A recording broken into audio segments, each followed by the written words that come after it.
नमस्कार मित्रांनो, स्वागत आहे तुमचं आपल्या या लाडक्या कथेमध्ये. चला तर कथेला सुरुवात करूयात. रत्नागिरीच्या समुद्रकिनाऱ्याला लागून असलेल्या त्या छोट्याशा गावात पावसाची रिपछिप सुरू झाली की वातावरणात एक वेगळीच धुंदी पसरायची. निसर्गाचं हे रूप जितकं शांत होतं तितकंच ते मनातल्या भावनांना उधाण आणणारं होतं. याच गावात सागर किनारा नावाचं एक सुंदर रिसॉर्ट होतं.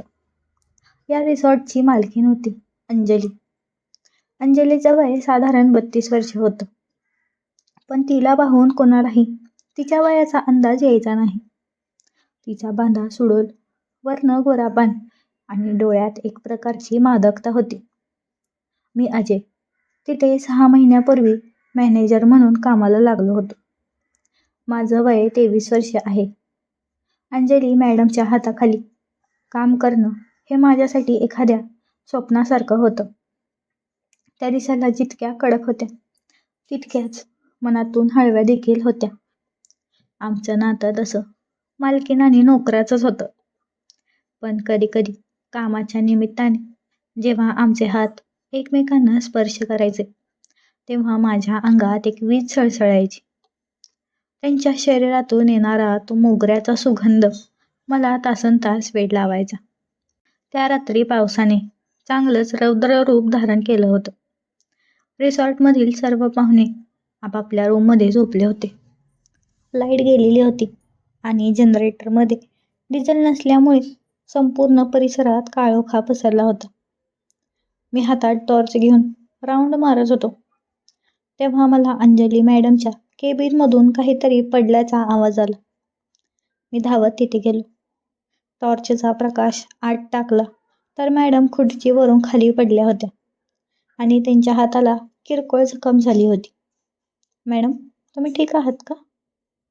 मी काळजीने विचारलं आणि त्यांना सावरायला पुढे झालो. अंधार असल्यामुळे माझा पाय सतरंजीला अडकला आणि मी थेट त्यांच्या अंगावरती पडलो. त्या क्षणी आमचे श्वास एकमेकांना भिडले. टॉर्च बाजूला पडली होती त्यामुळे केबिनमध्ये फक्त खिडकीतून येणारा विजांचा प्रकाश अंधुकपणे चमकत होता. अंजली मॅडमचा श्वास जोरात चालत होता. त्यांच्या अंगाला झालेला स्पर्श मला एका वेगळ्याच अनुभव देऊन गेला. अजय, उठ, त्या अगदी हळूच आवाजात म्हणाल्या. पण त्यांच्या आवाजात राग नव्हता, तर एक वेगळीच अर्ज होती. मी हळूच बाजूला झालो आणि त्यांना उठवलं. त्यांना सोफ्यावर बसून मी त्यांच्या जखमेवर मलम लावायला सुरुवात केली. मलम लावताना माझा हात जेव्हा त्यांच्या मऊ त्वचेला लागला तेव्हा त्या थोड्या शहारल्या. खूप थंडी वाजतेय ना? मी विचारलं. त्यांनी फक्त मानेनेच हो म्हटलं. त्या रात्रीच्या एकांतात आणि पावसाच्या त्या आवाजात आमचं नातं एका वेगळ्याच वळणावर आलं होतं. आम्ही दोघेही एकमेकांच्या खूप जवळ होतो. मी त्यांच्या डोळ्यात पाहिलं तर तिथे मला स्वतःबद्दलची ओढ दिसली. मी धीर करून त्यांचा हात हातात घेतला आणि हळूच त्यांच्या जवळ गेलो. त्या रात्री जे घडलं ते आमच्या दोघांच्याही आयुष्यातलं एक गोड गुपित होतं. पण आम्हाला माहीत नव्हतं की बाहेर खिडकीच्या आड एक शैतान डोळे लावून बसला आहे. विक्रम, जो रिसॉर्टचा माझी सुरक्षा रक्षक होता आणि ज्याला अंजली मॅडमने चोरीच्या आरोपावरून काढून टाकलं होतं. त्याने आपल्या मोबाईलमध्ये आमचे ते खाजगी क्षण टिपले होते. विक्रम हा गावातील एक गुंड प्रवृत्तीचा माणूस होता आणि त्याला आता अंजली मॅडमकडून बदला घ्यायचा होता. दुसऱ्या दिवशी सकाळी अंजली मॅडम नेहमीसारख्या कामात व्यस्त होत्या, पण त्यांच्या चेहऱ्यावर कालच्या रात्रीची एक वेगळीच चमक दिसत होती. तितक्यात विक्रम रिसॉर्टवर आला. त्याच्या हातात मोबाईल होता.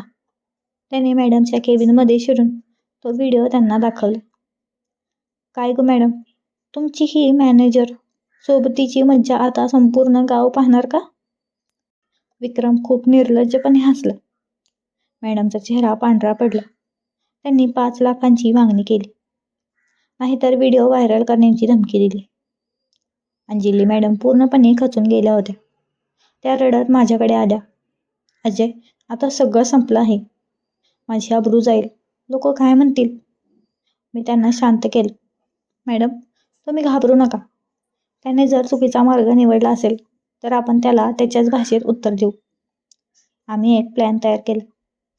मी विक्रमला फोन केला आणि त्याला सांगितलं की पैसे तयार आहेत, पण ते घेण्यासाठी त्याला रात्री समुद्र किनाऱ्यावरील त्या जुन्या पडक्या गोदामात यावं लागेल.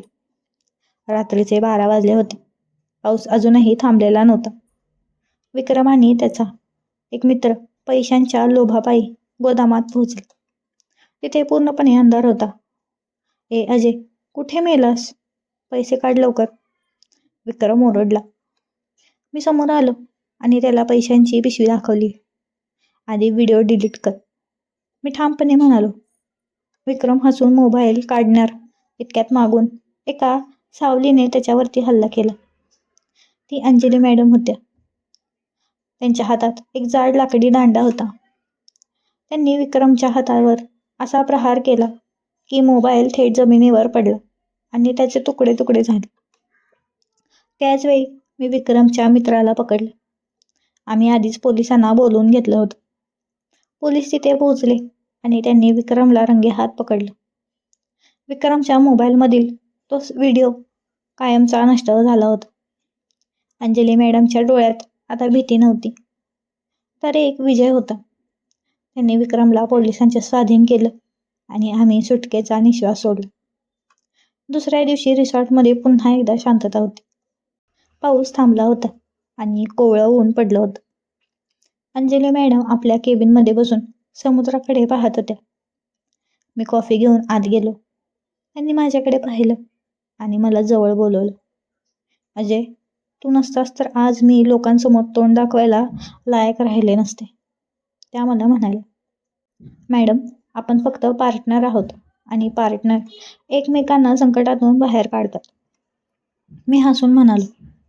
त्यांनी माझा हात पकडला आणि मला स्वतःच्या जवळ ओढलं. आजपासून तू माझा फक्त मॅनेजर नाहीस, तर या रिसॉर्टचा आणि माझ्या आयुष्याचा बरोबरीचा वाटेकरी आहेस, त्या हळूच कानात म्हटल्या. कोकणाच्या त्या पावसाळी रात्रीने आम्हाला जे अनुभवायला दिलं ते शब्दाच्या पलीकडचे होतं. आता आमचं नातं केवळ मालकीण आणि नोकराचं उरलं नव्हतं. त्या संकटाने आम्हाला एकमेकांच्या इतकं जवळ आणलं होतं की आता आम्हाला जगाची पर्वा नव्हती. रिसॉर्टवर पुन्हा एकदा पर्यटकांची गर्दी सुरू झाली होती, पण त्या गर्दीतही आमच्या नजरा फक्त एकमेकांना शोधत असत. त्या दिवशी त्या नॉनव्हेज वाटणाऱ्या परिस्थितीने आम्हाला खऱ्या प्रेमाची आणि हिमतीची ओळख करून दिली. आयुष्यात संकटे येतातच, पण जर आपण हिमतीने आणि एकमेकांच्या साथीने त्यांचा सामना केला तर कोणतीही शक्ती आपल्याला हरवू शकणार नाही. अंजली आणि मी आता आनंदाने आपला व्यवसाय सांभाळत होतो आणि आमची ही छोटीशी प्रेमकथा त्या अथांग समुद्राच्या साक्षीने बहरत होती. मित्रांनो, तुम्हाला ही कथा कशी वाटली कमेंटमध्ये नक्की सांगा. भेटूया पुढच्या अशाच एका कथेमध्ये. धन्यवाद.